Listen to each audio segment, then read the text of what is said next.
بسم اللہ الرحمن الرحیم یا ایہا الذین آمنوا لا تقولوا راعنا وقولوا انظرنا واسمعوا وللکافرین عذاب علیم۔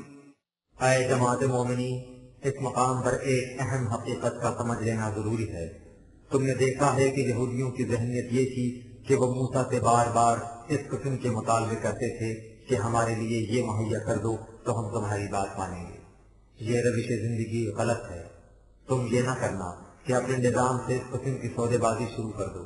تمہارا طرز عمل یہ ہونا چاہیے کہ تم اپنے رسول نظام خداوندی کے مرکز سے یہ کہو کہ آپ ہم پر نگاہ رکھیں کہ ہم بے راہ نہ ہونے پائیں اور ہم آپ کی اطاعت کرتے جائیں گے۔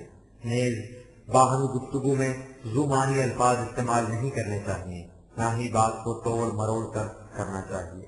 یہودیوں کی یہ بھی عادت ہے۔ یاد رکھو، یہ باتیں یوں تو بڑی عام سی دکھائی دیتی ہیں، لیکن ان کے اثرات بڑے دور رس ہوتے ہیں۔ جو لوگ ان حقیقتوں سے انکار کرتے ہیں وہ عالم انگیز عذاب میں مبتلا ہو جاتے ہیں۔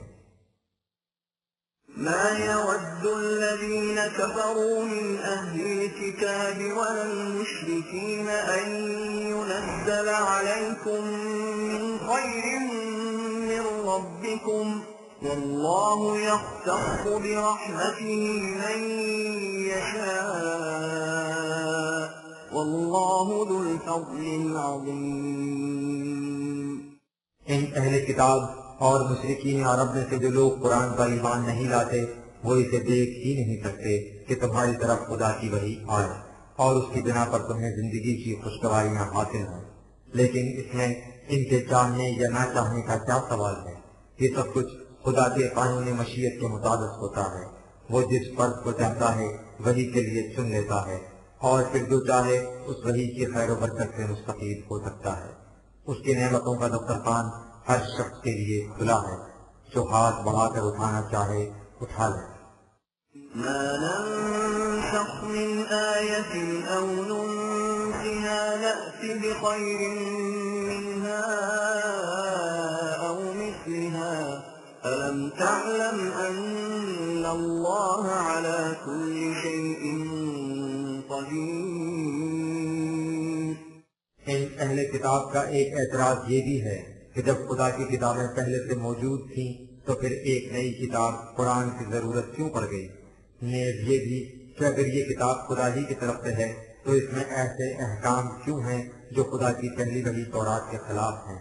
ان سے کہہ دو کہ ہماری طرف سے وحی کا انداز یہ ہے کہ کسی سابقہ رسول کی وحی کے ایسے احکام جو وقتی طور پر نافذ العمل رہنے کے لیے دیے گئے تھے انہیں بعد میں آنے والے رسول کی وحی کے احکام سے بدل دیا جاتا ہے، اور یہ نئے احکام پہلے احکام سے بہتر ہوتے ہیں جن سابقہ احکام کے متعلق اس کا فیصلہ ہوتا ہے کہ انہیں علی حال ہی رہنا دیا جائے، یا جنہیں سابقہ رسولوں کی قومیں ترک یا فراموش کر دیتی ہیں یا انہیں اپنی طرف سے آمیزش کر دیتی ہیں، ان کی جگہ انہی جیسے احکام جدید وحی میں دے دیے جاتے ہیں، اور یہ سب کچھ ہمارے مقرر کردہ اندازوں کے مطابق ہوتا ہے جن پر ہمارا پورا کنٹرول ہے۔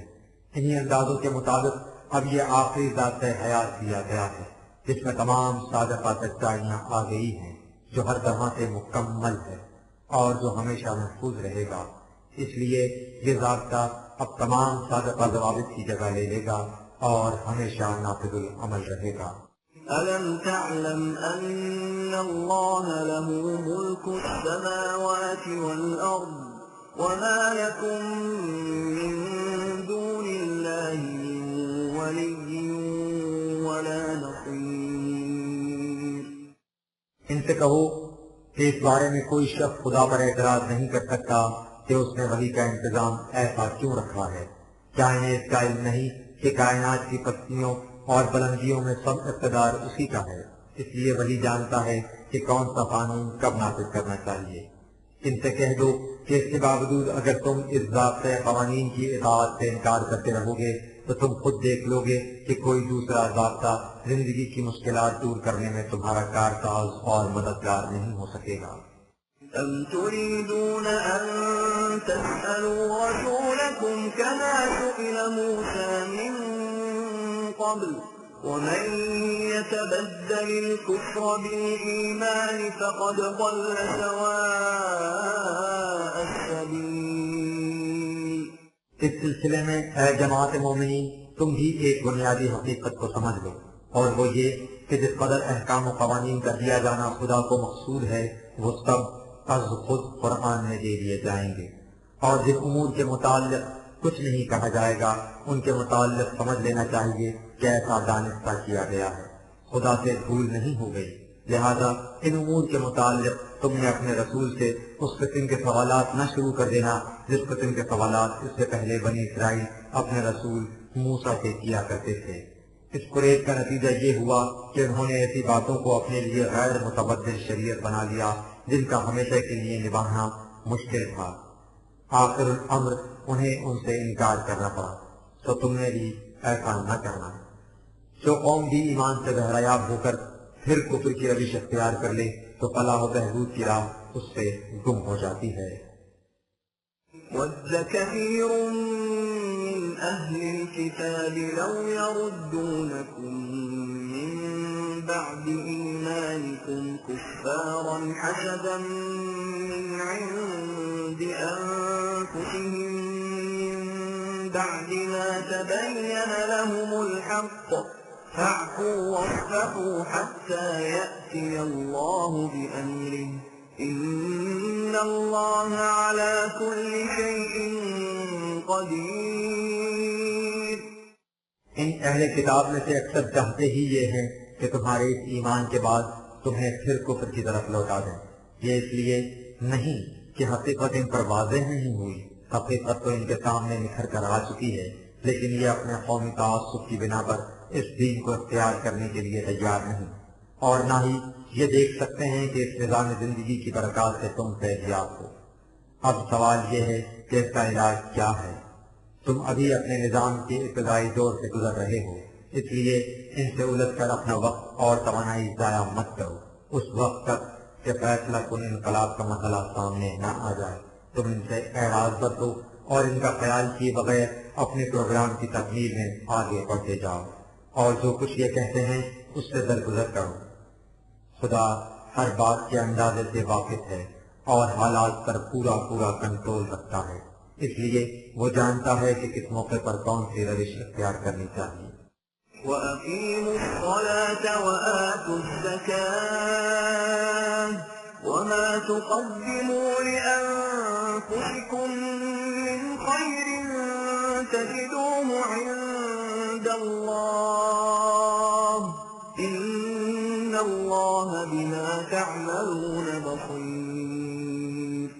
اس پروگرام کی تکمیل اقامت الصلاۃ اور ایتاء زکوٰۃ سے ہوگی، یعنی ایسا معاشرہ قائم کرنے سے جس میں ہر فرد قوانین خداوندی کے پیچھے چلتے ہوئے ان کی روح سے عائد شدہ فرائض کو ادا کرتا جائے اور نوع انسان کی نشو و نما کا سامان باہم پہنچاتا رہے۔ اس ابتدائی مرحلے میں ایسا محسوس ہوگا کہ تم جو کچھ کر رہے ہو اس کا کوئی نتیجہ مرتب نہیں ہو رہا، لیکن یقین رکھو کہ تمہاری محنت رائے گاہ نہیں جائے گی۔ تم اپنی محنتوں کا نتیجہ خدا کے قانون مکافات کے مطابق وقت مقررہ پر اپنے سامنے دیکھ لو گے۔ کسی کا کوئی عمل اس کے قانون مکافات کی نگاہوں سے اوجھل نہیں رہ سکتا۔ وَقَالُوا لَن يَدْخُلَ الْجَنَّةَ إِلَّا مَن كَانَ هُودًا أَوْ نَصَارَىٰ تِلْكَ أَمَانِيُّهُمْ قُلْ هَاتُوا بُرْهَانَكُمْ إِن كُنتُمْ صَادِقِينَ۔ ان اہل کتاب کا دعویٰ ہے کہ جنت بس انہی یہود و نصارہ کے لیے مخصوص ہو چکی ہے، ان کے علاوہ اس میں کسی اور کا داخلہ نہیں ہو سکتا۔ یہ ان کی خوش فہمی ہے جو ان کے فریب نفس اور جہالت سے پیدا کر رکھی ہے۔ ان سے کہو کہ ذرا جذبات سے الگ ہٹ کر علم و بصیرت کی روح سے بات کریں، اور اگر یہ اپنے اس دعوے میں سچے ہیں تو اس کی تائید میں دلائل و براہین پیش کریں۔ حقائق کے فیصلے خوش آئین جذبات کی روح سے نہیں ہوا کرتے، علم و برہان سے ہوتے ہیں۔ بَلَىٰ مَنْ أَسْلَمَ وَجْهَهُ لِلَّهِ وَهُوَ مُحْسِنٌ فَلَهُ أجره عند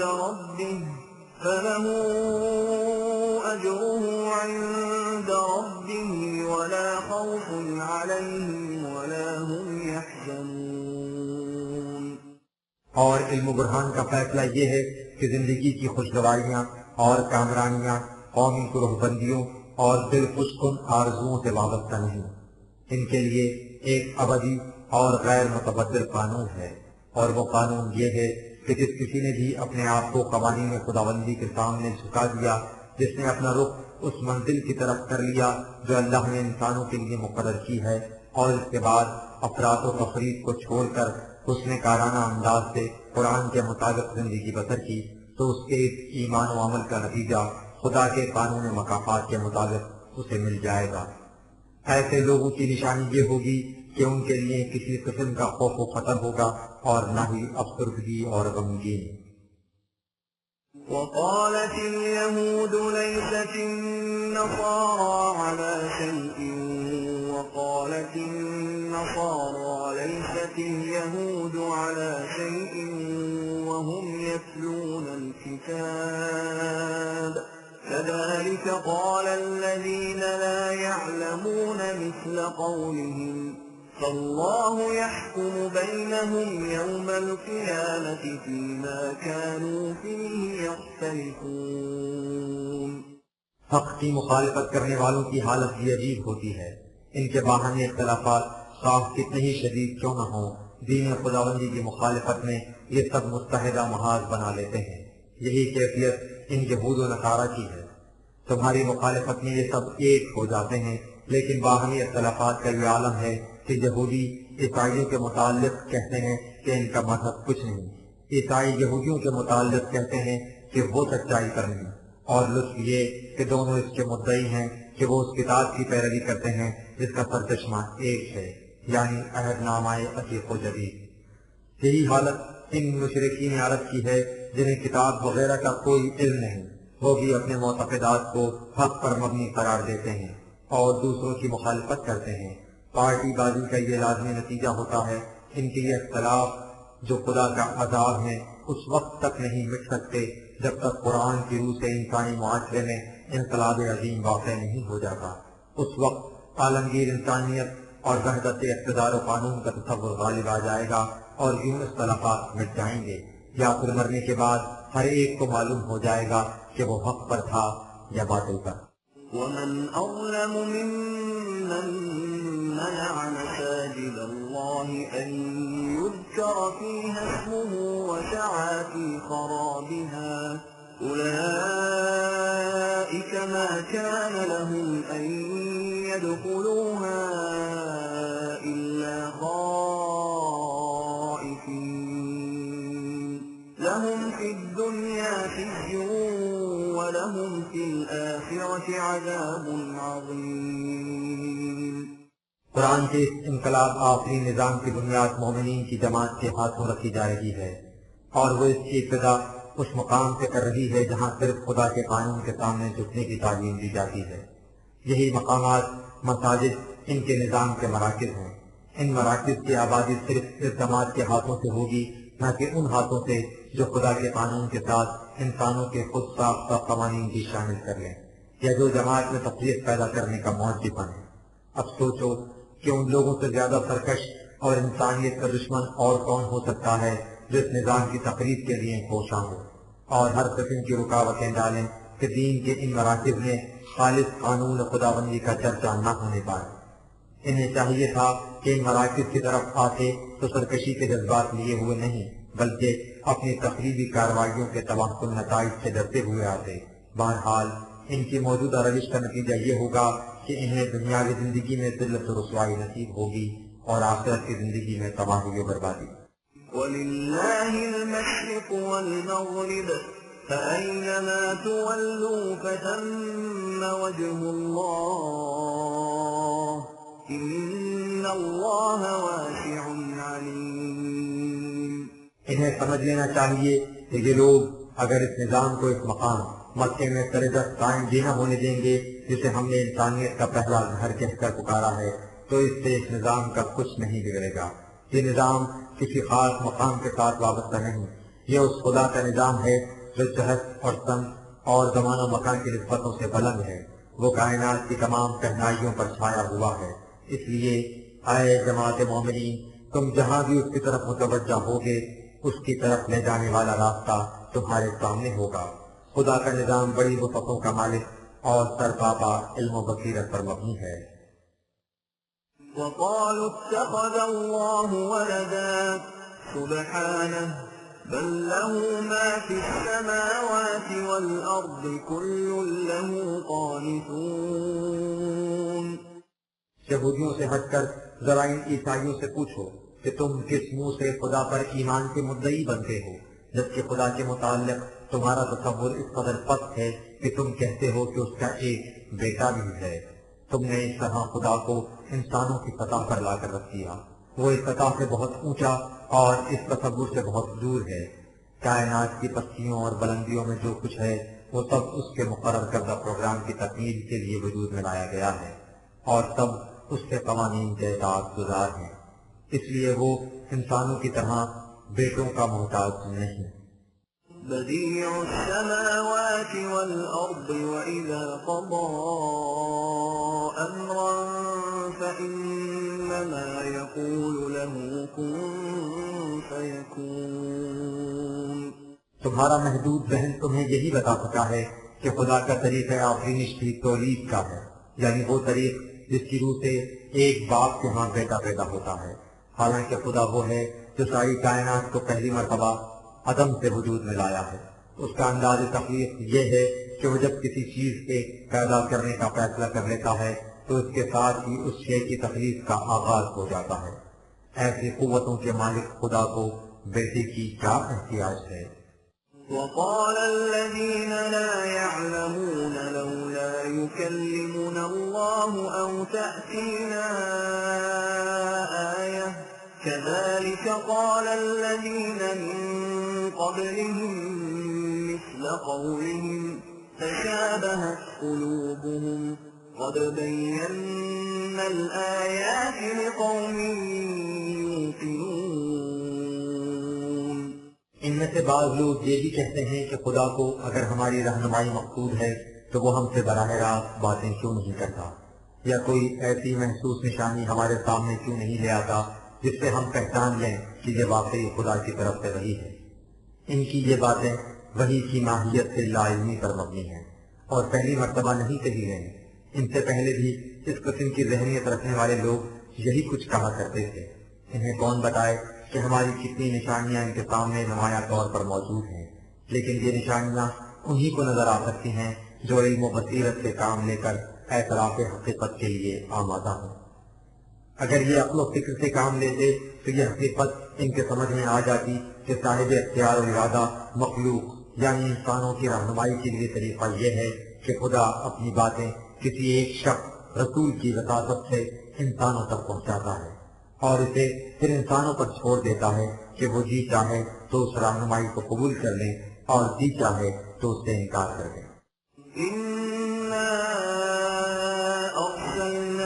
بالحق بشيرا ونذيرا ولا تسأل عن أصحاب الجحيم۔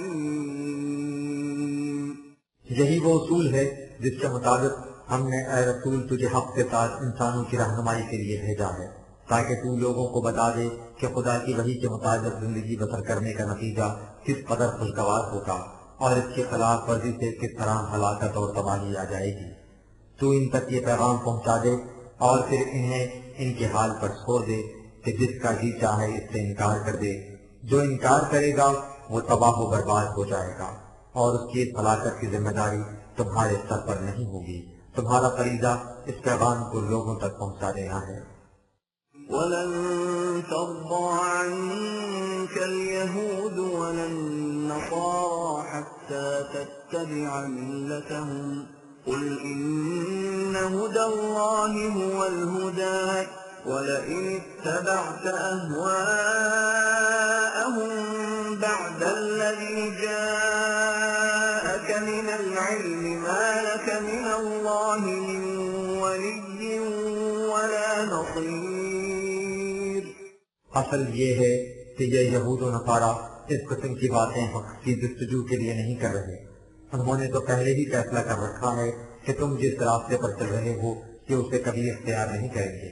اس لیے یہ تم سے کسی صورت میں راضی نہیں ہو سکتے جب تک تم اے رسول اپنا راستہ چھوڑ کر ان کا مسلک نہ اختیار کر لو.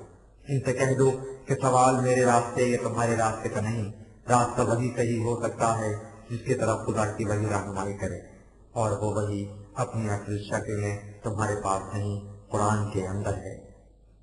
اب ظاہر ہے کہ اگر ان حالات کے ماتحت جب خدا کی وحی تمہاری طرف آ چکی ہے تم اے رسول بفرض محال ان لوگوں کے پس خیالات اور خواہشات کا اتباع کرنے لگ جاؤ تو تم بھی انہی جیسے ہو جاؤ گے، اور اس غیر خداوندی راستے پر چلنے سے جو تباہی آئے گی اس سے بچانے کے لیے تمہارا کوئی چارہ ساز اور مددگار نہیں ہو سکے گا.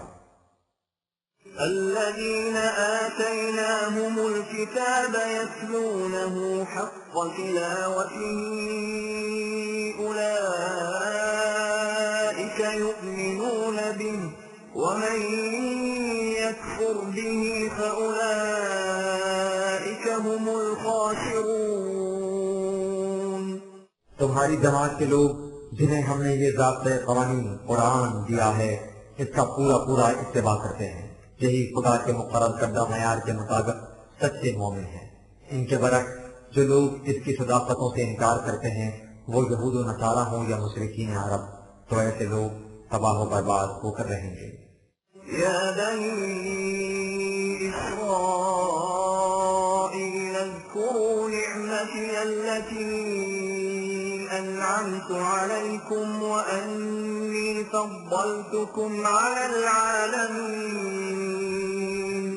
جو کچھ ہم نے اوپر کہا ہے وہ کس قدر حقیقت وہی ہے، اس کے لیے ان یہودیوں بنی اسرائیل سے کہو کہ تم اپنی تاریخ پر ایک مرتبہ پھر غور کرو اور دیکھو کہ جب تم نے خدا کی رہنمائی اختیار کی تھی تو اس کی بدولت تمہیں کس طرح زندگی کی خوشگواریاں نصیب ہو گئی تھی اور کس طرح تمہیں تمہاری ہماسر اقوام پر فضیلت ہو گئی تھی.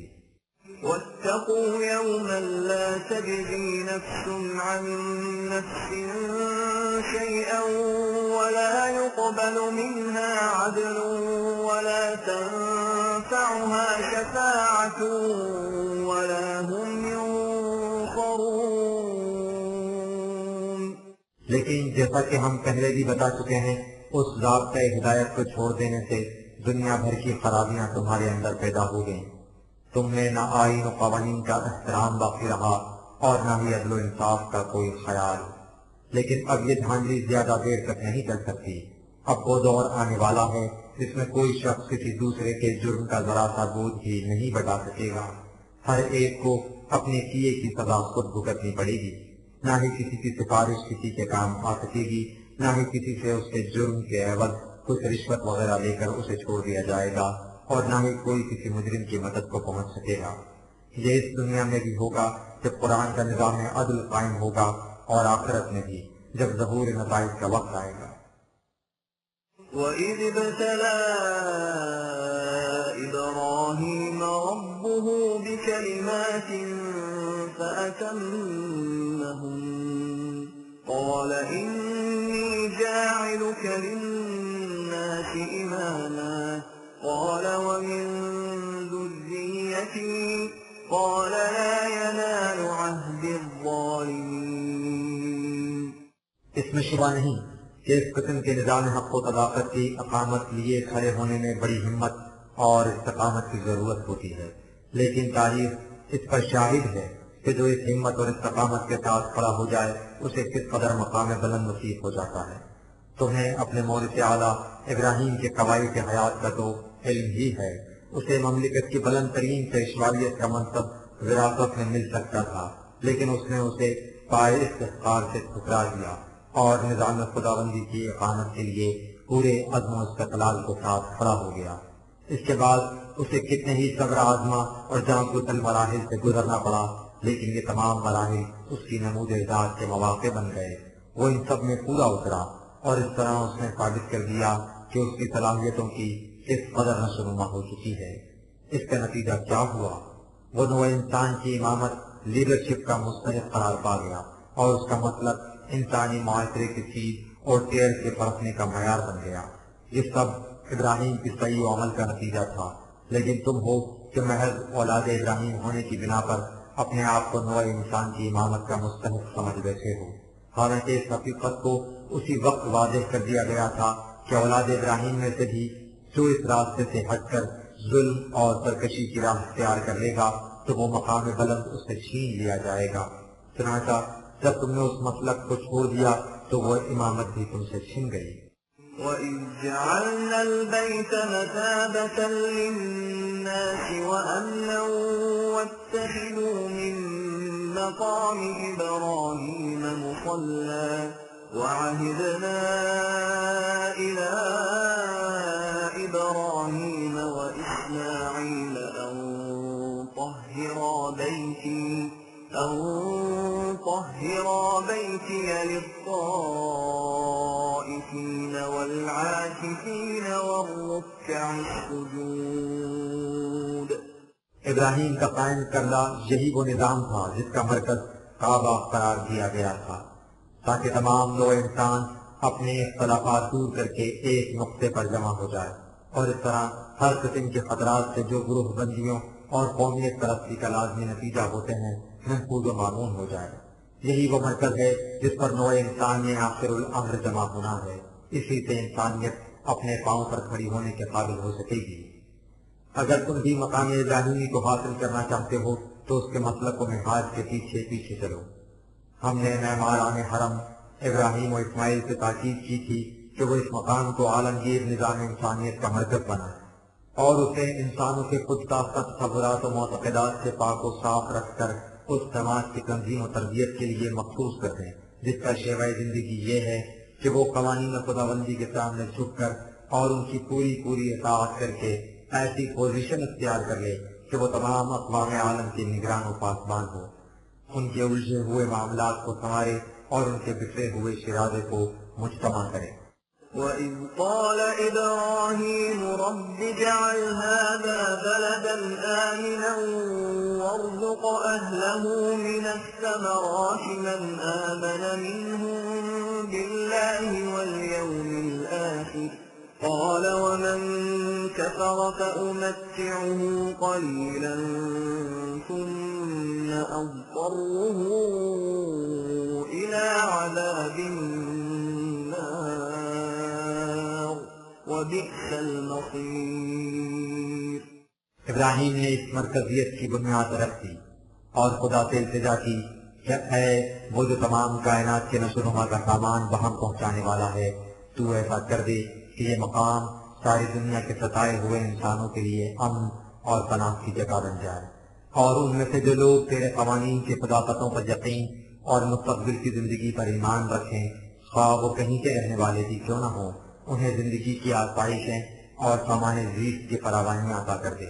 خدا نے کہا کہ بے شک ان لوگوں کو یہ کچھ ملے گا، باقی رہے ہو جو اس سے انکار کریں گے تو ہمارے طبعی قوانین کے مطابق انہیں بھی زندگی کے عاجلہ مفاد ضرور حاصل ہوں گے، لیکن انجام کار وہ نہایت بے بسی کی حالت میں مصیبت کی زندگی کی طرف کھینچے چلے جائیں گے۔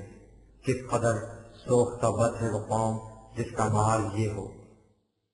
وَإِذْ يَرْفَعُ إِبْرَاهِيمُ الْقَوَاعِدَ مِنَ الْبَيْتِ وَإِسْمَاعِيلُ رَبَّنَا تَقَبَّلْ مِنَّا إِنَّكَ أَنتَ السَّمِيعُ الْعَلِيمُ۔ ان حکیم تمناؤں اور مقدس آرزوؤں کے ساتھ ابراہیم و اسماعیل نے اس مرکز نظام خداوندی کی بنیاد رکھی تھی۔ ان کے ہاتھ اس کی تعمیر میں مصروف تھے اور لب پر یہ وجد انگیز دعائیں تھیں کہ اے ہمارے نشوونما دینے والے، تو ہماری ان ناچیز کوششوں کو شرف قبولیت عطا فرما دے کہ تو دل میں مچلنے والی آرزوؤں کو جانتا اور لب تک آنے والی تمناؤں کو سنتا ہے، اس لیے تو خوب جانتا ہے کہ ہم کن ارادوں کے ماتحت اس مرکز کی تعمیر کے لیے کوشاں ہیں۔ رَبَّنَا وَاجْعَلْنَا مُسْلِمَيْنِ لَكَ وَمِن ذُرِّيَّتِنَا أُمَّةً مُسْلِمَةً لَكَ وَأَرِنَا مَنَاسِكَنَا وَتُبْ عَلَيْنَا إِنَّكَ أَنتَ التواب الرحيم. اور وہ ارادے اس کے سوا کیا ہیں کہ اس مرکز کے ساتھ وابستہ رہ کر ہم تیرے ذات قوانین کے مطابق زندگی بسر کریں اور ہمارے سر اس کے سامنے جھکے رہیں. نہ صرف ہم ہی بلکہ ہماری آنے والی نسلوں میں بھی وہ لوگ پیدا ہوں جو اسی طرح تیرے قوانین کی اطاعت کرنے والے ہیں. اے ہمارے نظرنما دینے والے، تو ہمیں وہ طور طریق بتا دے جن سے ہم اس مقصد عظیم کے حصول میں کامیاب ہو جائیں، اور تیری عنایات و انعامات کا رخ ہماری طرف رہے، اس لیے کہ تیرا ہی قانون وہ قانون ہے کہ جو ہی کسی نے اس کی طرف رخ کیا وہ اپنے سامان رحمت و ربوبیت کو لیے خود اس کی طرف بڑھ آیا. ربنا وبعث فيهم رسولا منهم يتلو عليهم آياتك ويعلمهم الكتاب والحكمة ويزكيهم إنك أنت العزيز الحكيم. اے ہمارے پروردگار، ہماری اولاد میں یہ سلسلہ اسی طرح قائم رہے تاکہ ان میں سے اس دعوت انقلاب کو لے کر وہ رسول اٹھ کھڑا ہو جو تیرے ضابطۂ قوانین کو اس کی آخری اور مکمل شکل میں ان کے سامنے پیش کر دے، انہیں اس ضابطۂ کتاب کی تعلیم بھی دے اور یہ بھی بتائے کہ ان قوانین کی غرض و غایت کیا ہے اور ان پر عمل کرنے سے کیا نتائج مرتب ہوں گے. اور صرف نظری طور پر ہی یہ تعلیم نہ دے بلکہ عملاً ایسا نظام متشکل کر دے جس میں لوگوں کی صلاحیتوں کی برومندی اور ان کی ذات کی نشوونما ہوتی جائے. اس قسم کی نشوونما قوت اور حکمت دونوں کے امتزاج سے ہو سکتی ہے، اور ان دونوں کا امتزاج تیرے متعین کردہ نظام ہی کے اندر ممکن ہے. ومن يرغب عن ملة إبراهيم إلا من سفه نفسه ولقد اصطفيناه في الدنيا وإنه في الآخرة لمن الصالحين. یہ تھا وہ مسلک زندگی جس پر ابراہیم کامزن تھا، وہ مسلک جس سے اسے اس دنیا میں بھی ممتاز اور برگزیدہ زندگی حاصل ہو گئی تھی، اور جس سے آخرت میں بھی اس کا شمار ان خوش بخت لوگوں میں ہوگا جو اس بلند و بالا زندگی سے بسر کرنے کی صلاحیتیں اپنے اندر رکھتے ہیں. اب غور کرو کہ جو شخص ایسے مسلک حیات سے روگردانی کر کے دوسرے راستوں پر چل نکلے وہ اگر فریب نفس میں مبتلا نہیں تو اور کیا ہے. یہ روش وہی شخص اختیار کر سکتا ہے جس نے کبھی اپنے متعلق غور و فکر سے کام ہی نہ لیا ہو، جس نے کبھی سوچا ہی نہ ہو کہ انسانی ذات کی قدر و قیمت کیا ہے اور اس کی صلاحیتوں کی برومندی کس قدر ضروری ہے. إذ قال له ربه أسلم قال أسلمت لرب العالمين. یہ تھا مسلک ابراہیم، یعنی اس ابراہیم کا مسلک کہ جب اس کے نشوونما دینے والے نے اسے کہا کہ ہمارے قوانین کے سامنے جھک جاؤ تو وہ اس دعوت پر لبیک کہتے ہوئے ان قوانین کے سامنے پوری طرح جھک گیا، ان قوانین کے سامنے جن کی روح سے تمام کائنات کی نشوونما ہو رہی ہے. ووصى بها إبراهيم بنيه ويعقوب يا بني إن الله اصطفى لكم الدين فلا تموتن إلا وأنتم مسلمون. وہ خود بھی اس مسلک پر قائم رہا اور اپنے بیٹوں کو بھی اسی پر قائم رہنے کی تلقین کی. اسی طرح ان یہودیوں کے جد امجد اسرائیل یعنی یعقوب نے بھی اسی مسلک کی تلقین کی. اس نے اپنی اولاد سے کہا کہ یہی وہ نظام زندگی ہے جسے خدا نے تمہارے لیے منتخب کیا ہے، لہذا تمہیں اپنی تمام زندگی اس کے مطابق بسر کرنی چاہیے اور مرتے دم تک اس کی اطاعت کرتے رہنا چاہیے. أم كنتم شهداء إذ حضر يعقوب الموت إذ قال لبنيه ما تعبدون من بعدي قالوا نعبد إلهك وإله آبائك إبراهيم وإسماعيل وإسحاق إلها واحدا ونحن له مسلمون. کیا تمہیں معلوم ہے کہ یعقوب نے مرتے وقت اپنی اولاد سے کیا کہا تھا؟ اس نے ان سے پوچھا تھا کہ تم میرے بعد کس کی محکومیت اختیار کرو گے؟ انہوں نے کہا کہ اس خدا کے قوانین کی جو تیرا بھی خدا ہے اور تیرے آبا ابراہیم اور اسماعیل اور اسحاق کا بھی خدا، وہ خدا جس کے سوا کائنات میں کسی کا اقتدار و اختیار نہیں، ہم اس کے قوانین کے سامنے سر بسجود رہیں گے۔ تلك أمة قد خلت لها ما كسبت ولكم ما كسبتم ولا تسألون عما كانوا يعملون۔ جیسے ان یہودیوں کے اخلاق جن میں سے ہر ایک نے قانون خداوندی کے مطابق اپنی عمر بسر کی، اب ان کے یہ اخلاق ہیں جو یہ سمجھے بیٹھے ہیں کہ یہ محض ان کی اولاد ہونے کی بنا پر زندگی کی ان تمام خوشگواریوں سے بہریاب ہو جائیں گے جو ان کے بزرگوں کو ان کے حسن عمل کی بدولت ملی تھی۔ ان سے کہو کہ اعمال کے نتائج اپنے اپنے ہوتے ہیں، اس میں وراثت کا سوال بھی پیدا نہیں ہوتا۔ جو کچھ انہوں نے کیا اس کے ثمرات و برکات ان کے حصے میں آئے، جو کچھ تم کرو گے اس کا پھل تمہیں ملے گا۔ تم سے تمہارے اعمال کی بابت پوچھا جائے گا، یہ نہیں پوچھا جائے گا کہ تمہارے اسلاف کے اعمال کس قسم کے تھے۔ وقالوا كونوا هودا أو نصارى تهتدوا قل بل ملة إبراهيم حنيفا وما كان من المشركين۔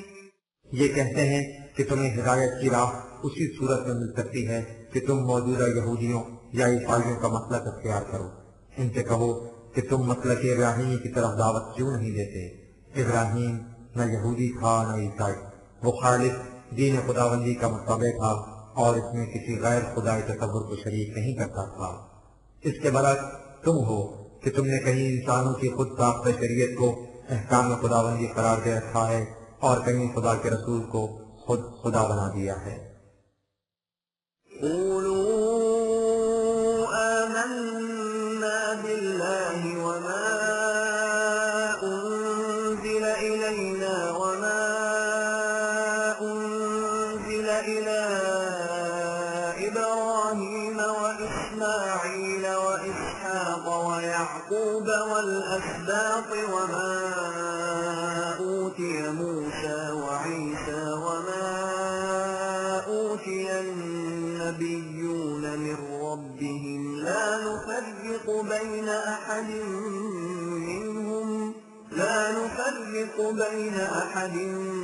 منهم ونحن له مسلمون۔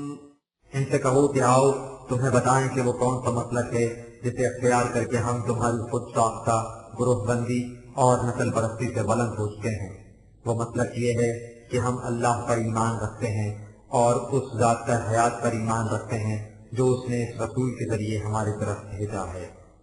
یہ اپنی عقل کے اعتبار سے اسی قسم کا ذات کا حیات ہے جس قسم کا اس سے پہلے ابراہیم و اسماعیل و اسحاق و یعقوب اور دیگر انبیاء بنی اسرائیل کی طرف نازل ہوا تھا۔ ہم اس حقیقت پر یقین رکھتے ہیں کہ انہیں بھی اپنے اپنے وقت میں خدا کی طرف سے ضوابط حیات ملے تھے، نیز موسیٰ کو بھی اور عیسیٰ کو بھی، بلکہ تمام انبیاء کو۔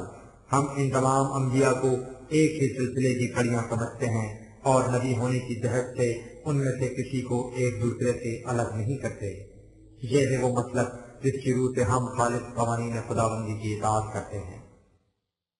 فَإِنْ آمَنُوا بِمِثْلِ مَا آمَنْتُمْ بِهِ فَقَدِ اهْتَدَوْا وَإِنْ تَوَلَّوْا فَإِنَّمَا هُمْ فِي شِقَاقٍ فَسَيَكْفِيكَهُمُ اللَّهُ وَهُوَ السَّمِيعُ الْعَلِيمُ۔ ان سے کہو کہ یہ ہے ہماری دعوت، اگر یہ لوگ بھی اسی طرح اس ذات سے حیات پر ایمان لے آئے جس طرح تم لائے ہو تو اس وقت یہ خدا کے متعین کردہ صحیح راستے پر ہوں گے، اور اگر یہ اس سے اعراض برتیں گے تو ان کا یہ اعراض اس راستے سے ہٹ جانے کے مرادف ہوگا جس پر تمام انبیاء صادقہ چلتے رہے ہیں۔ اگر انہوں نے اس راستے کو اختیار نہ کیا اور اپنی ضد پر قائم رہے تو ان کی مخالفت بدستور رہے گی، لیکن تمہیں اس کی قطعاً پرواہ نہیں کرنی چاہیے۔ ہمارے نظام میں جس کی تم اطاعت کرتے ہو اتنی قوت موجود ہے کہ وہ تمہیں ان کی ضرر رسانیوں سے محفوظ رکھ سکے، اس لیے کہ یہ اس خدا کا نظام ہے جو سب کچھ سننے والا جاننے والا ہے۔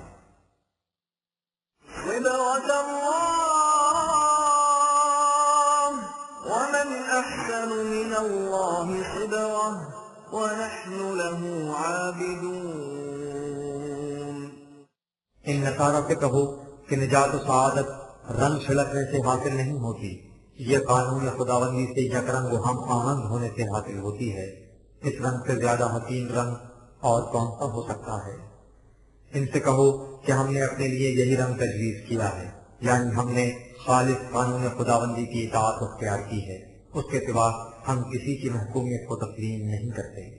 قل أتحاجوننا في الله وهو ربنا وربكم ولنا أعمالنا ولكم أعمالكم ونحن له مخلصون.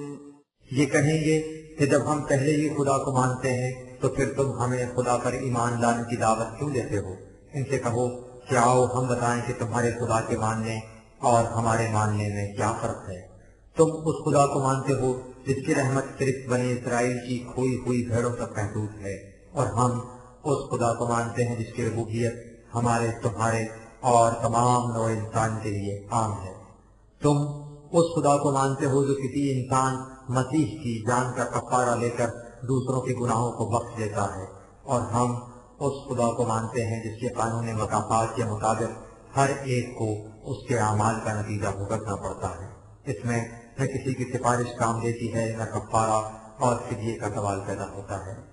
اب تم نے سمجھا کہ تمہارے اور ہمارے خدا کے ماننے میں کیا فرق ہے۔ اس کے بعد بھی اگر تم اس باب میں ہم سے جھگڑتے ہو تو تمہاری مرضی، ہم تم سے اور تمہارے جیسے اور لوگوں سے قطع نظر کر کے خالصتاً خدا رب العالمین کے قوانین کی اطاعت اختیار کرتے ہیں۔ أم تقولون إن إبراهيم وإسماعيل وإسحاق ويعقوب والأسباط كانوا هودا أو نصارى قل أأنتم أعلم أم الله ومن أظلم ممن كتم شهادة عنده من الله وما الله بغافل عما تعملون. اس قدر وضاحت کے بعد بھی اگر یہ لوگ اپنی اس بات پر اڑے ہوئے ہیں کہ ابراہیم، اسماعیل، اسحاق و یعقوب اور دیگر انبیاء بنی اسرائیل یہودی یا نصرانی تھے، تو ان سے کہو کہ ہم جو کچھ کہتے ہیں خدا کی طرف سے عطا شدہ علم وحی کی بنا پر کہتے ہیں، لہذا بتاؤ کہ حقیقت کا علم تمہیں زیادہ ہو سکتا ہے یا خدا کو؟ حقیقت یہ ہے کہ تم اس بات کو اچھی طرح جانتے ہو اور پھر دانستہ غلط بیانی کرتے ہو، لیکن سوچو کہ جو شخص اس حقیقت پر پردہ ڈالے جو اسے خدا کی طرف سے ملی ہو، اس سے زیادہ ظالم کون ہو سکتا ہے؟ لیکن تم ہم سے تو یہ باتیں چھپا سکتے ہو، اللہ سے نہیں چھپا سکتے، وہ تمہاری ایک ایک حرکت سے باخبر ہے۔ تلك أمة قد خلت لها ما كسبت ولكم ما كسبتم ولا تسألون عما كانوا يعملون. بہرحال اگر اس کے باوجود تم اصرار کرتے ہو کہ تمہارے اخلاق ایسے نہیں تھے، ایسے تھے، تو اس سے اصل بات پر کیا اثر پڑتا ہے؟ وہ جیسے بھی تھے ان کے اعمال ان کے لیے تھے اور تمہارے اعمال تمہارے لیے ہیں۔ تم سے یہ نہیں پوچھا جائے گا کہ تمہارے اخلاق کس روش پر چلتے تھے اور کیسے کام کرتے تھے، تم سے تو یہ پوچھا جائے گا کہ تم نے کس قسم کے کام کیے تھے۔ یہ ہے دین کی عقل جس میں کسی جھگڑے کی گنجائش نہیں۔